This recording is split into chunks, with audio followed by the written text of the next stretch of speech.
सकता है कि आपको कुत्ते की यूनी इसी प्लेनेट में मिल जाए, ऐसा भी हो सकता है राक्षस बन जाओ तो और नीचे गिर जाओगे। ठीक है, तो ये सब चीजें इस श्लोक में थी। ठीक, बताया जाता है कि जो बॉडी है ये इतनी इंपॉर्टेंट नहीं है।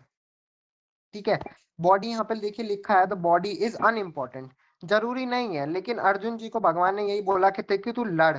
ठीक है, और अगर तू किसी की मतलब किसी को तू मारता भी है तो तू उसकी चिंता मत कर, उसका तुझे फल नहीं भुगतना पड़ेगा, क्योंकि तू धर्म के साथ चल रहा है। और जो अधर्म के साथ चल रहा है वो अगर किसी की मृत्यु करेगा तो उसको डबल डबल चीजें भुगतनी पड़ेगी। कैसे? पहले तो उसने अधर्म बढ़ाया, अधर्म के साथ साथ वो क्या कर रहा है, धर्मी लोगों की मृत्यु भी कर रहा है। ठीक है, तो इसकी वजह से उसको डबल भुगतना पड़ेगा। ठीक है, तो अर्जुन जी ने बोला कि मैं बोल रहा हूँ ना तुझे कि तू क्या कर रहा है, सही बात पर है, तू अच्छे से धर्म के साथ चल रहा है। ठीक है, तो तेरे को क्या करना पड़ेगा, भुगतना नहीं पड़ेगा ज्यादा। और तुझे पता है कि जो तू कर रहा है अपने रिलीजन के लिए कर रहा है। भगवान ने ये नहीं बोला है कि तुम फिलोसफी करो, मतलब तुम नॉलेज वगैरह लो, तुम रिलीजन का भी पालन करो। भगवान ने बोला है कि रिलीजन विदाउट फिलोसफी, क्या बोला गया है, इज फैंटेसिज्म, मतलब आप मजाक है एक। ठीक है, और philosophy without religion is a mental speculation. Mental speculation का मतलब मैंने बता रखा है कि पढ़ा कुछ और बोला कुछ और, समझा कुछ और। ठीक है, लिखा कुछ था और समझ कुछ लिया।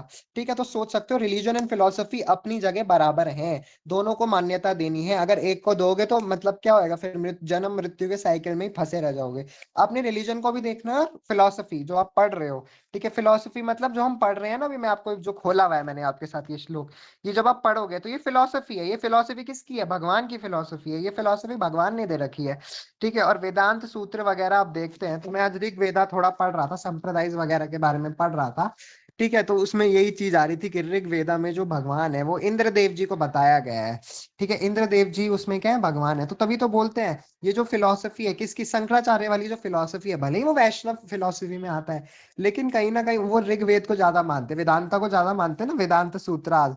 ठीक है, तो उसकी वजह से क्या होता है, वो भी तब उस समय जो सर मैंने बताया भी था, जो सर्वभौम भट्टाचार्य थे, वो भगवान ने एकदम से क्यों पकड़ लिया कि वो मेंटल स्पेकुलेशन कर रहे हैं, क्योंकि उनकी यही फिलॉसफी थी ना, उनको पता था कि इनकी फिलॉसफी में वेदांत को ही ज्यादा मानते हैं।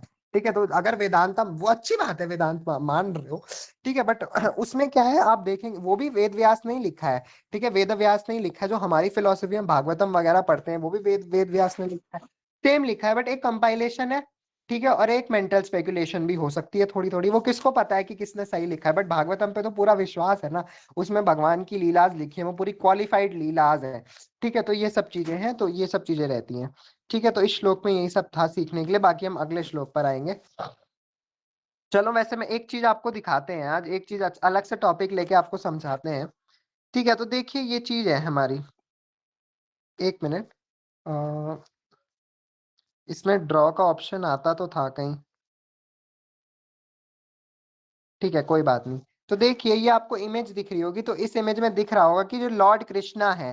ठीक है, मेरे पे मार्कर नहीं है, कोई बात नहीं, बट इसमें दिख रहा है कि जो लॉर्ड कृष्णा है, ठीक है, जो उनके संप्रदाय है, बेसिकली वैष्णव संप्रदाय जो है उसमें चार आते हैं। ठीक है, मैंने डिटेल में नहीं बताया था, आज डिटेल में बताते हैं थोड़ा।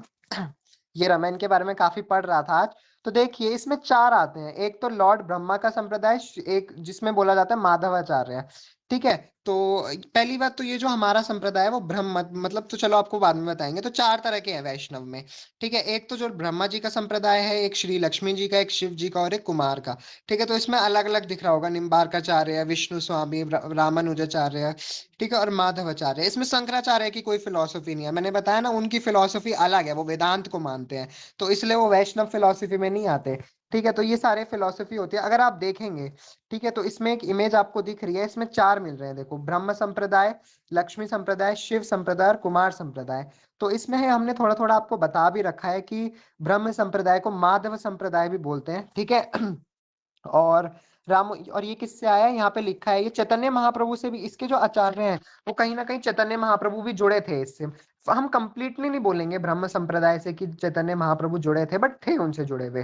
ठीक है, तो हम, हमारी फिलोसफी भी यही है, आप देखेंगे यहाँ पे लिखा हुआ भी है, ब्रह्म मध्व गौड़िया संप्रदाय, तो यही हमारा संप्रदाय है। हम बोलते हैं ना, लोग बोल देते हैं इसको गौड़िया वैष्णव संप्रदाय, नहीं, इसका जो पूरा नाम है वो ये है, ब्रह्म मध्व गौड़िया संप्रदाय। ये तीन, आप देखेंगे कि तीन चीजों से मिलके बना, पहले ब्रह्मा जी का संप्रदाय, फिर मध्वा जी का संप्रदाय और फिर गौड़िया संप्रदाय, तो तीन चीजों से मिलके बना है। ठीक है, तो ये जो हमारा संप्रदाय आता है ये बिल्कुल ही मिलावट वाला है। ठीक है, इसमें मतलब सबकी फिलॉसफी चलती है, भागवतम की भी और भगवत गीता की भी। हम एक चीज पे फोकस नहीं करते, हम हर एक चीज पे फोकस करते हैं। ठीक है, लक्ष्मी जी की फिलॉसफी को हम श्री संप्रदाय बोलते हैं। ठीक है। और शिव जी की फिलोसफी की तो आप सबको पता होगा, उसके फाउंडर फाउंडर आचार्य आपने कितनी बार सुना होगा, विष्णु स्वामी।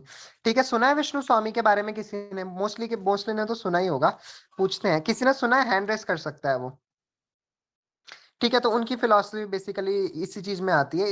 इसको हम क्या बोलते हैं? रुद्र संप्रदाय बोलते हैं। तो आप तभी देखेंगे हमारे फिलॉसफी में कहीं भी जो ब्रह्म मध्व गौड़िया है, इसमें रुद्र नहीं आ रहा है। ठीक है, क्योंकि हम हमारे जो उपासक है वो भगवान श्री कृष्ण और विष्णु है। ठीक है, तो और विष्णु बाकी वो बिल्कुल। और ये जो वल्लभा संप्रदाय आता है, ये भी इसमें ही आता है कहीं ना कहीं, शिव मतलब शिव वाली संप्रदाय में इसके भी आप देखेंगे। ये राधा वल्लभ वाली बात नहीं हो रही है जो आप सोचें वृंदावन के राधा वल्लभ है।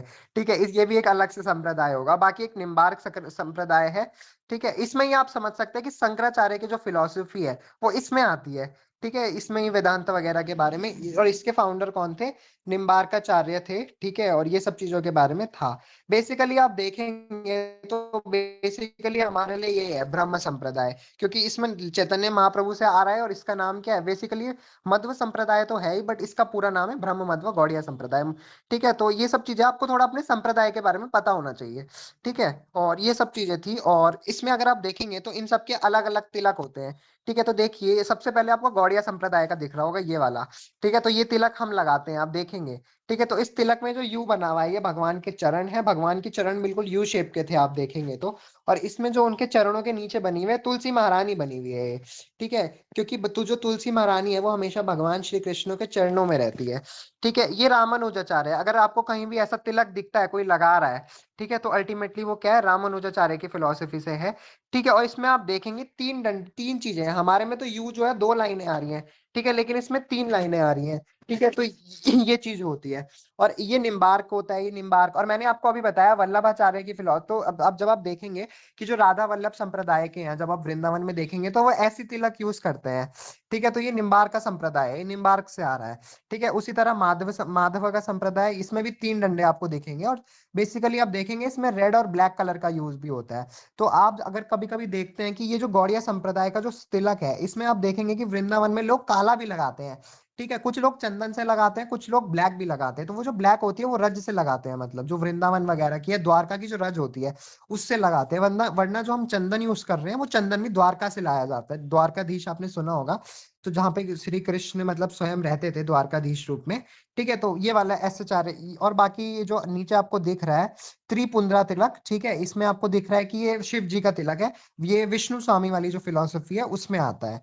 ठीक है, तो इसमें आप देखेंगे कि 3 लाइनें आती हैं वर्टिकल। हम तो वर्टिकल लगाते हैं, लेकिन इनकी जो तिलक होता है वो हॉरिजॉन्टल होता है। ठीक है और एक चीज और समझाते हैं आपको। कहाँ गया वो?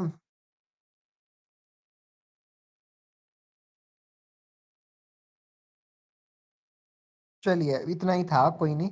तो इतनी नॉलेज आपको समझ आ गई? ठीक है, तो फटाफट बताइए हमारा संप्रदाय कौन सा निकला आप? मतलब सबकी बात हो रही है, हम सब सबकी बात कर रहे हैं हम। ठीक है, अब कोई अलग फिलोसफी से नहीं चल रहा है। भगवत गीता है जो श्रीमद् भागवतम पढ़ रहा है उसका क्या है? सेम संप्रदाय है। अगर आप सोच रहे हैं कि हम किसी